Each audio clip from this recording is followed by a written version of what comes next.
Martın 19-u axşam saatlarında Ramazan və Novruz bayramı ilə əlaqədar Bakıdan rayonlara üz tutanların sayının kəskin artması Bakı Ələt yolunda uzun tıxaclara səbəb olub. Belə ki, yüzlərlə insan saatlarla yolda qalmalı olub. Bir çoxları bildirir ki, bölgələrdə iş imkanlarının məhdud olması səbəbindən insanlar paytaxta üz tuturlar. Nəticədə isə istər adi günlərdə, istərsə də bayram ərəfəsində şəhərdə dözülməz tıxaclar yaranır. Bəs bu problemin qarşısını almaq üçün hansı addımlar atılmalıdır? Qlobal İnfoaza danışan hüquq elmləri doktoru, iqtisadçı Vüsalə Əhmədova deyib ki, problemin kökündə əsasən regionlar və paytaxt arasındakı iqtisadi balanssızlıq dayanır. Stat: digər problem isə düzgün nəqliyyat planlamasının olmamasıdır ki, bu ayrı bir mövzudur. Ancaq əsas problem iqtisadi və sosial balans problemidir. İnsanlar iş, təhsil, tibbi və digər xidmətlər üçün Bakıya üz tuturlar.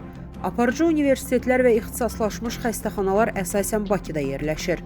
Hər şeydən əvvəl universitetlərin bölgələrə köçürülməsi prosesi sürətləndirilməlidir.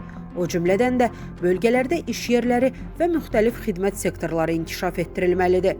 Bu baş verməzsə, sıxlıq davam edəcək və tıxac problemi həllini tapmayacaq. İqtisadçının sözlərinə görə tıxacın böyük hissəsini də məhz tələbələr və onların yaxınları yaradır.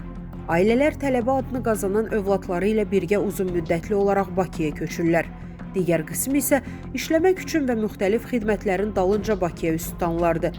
Ən yüksək maaşlı işlər Bakıda cəmləşib, özəl sektor bölgələrdə yox dərəcəsindədir.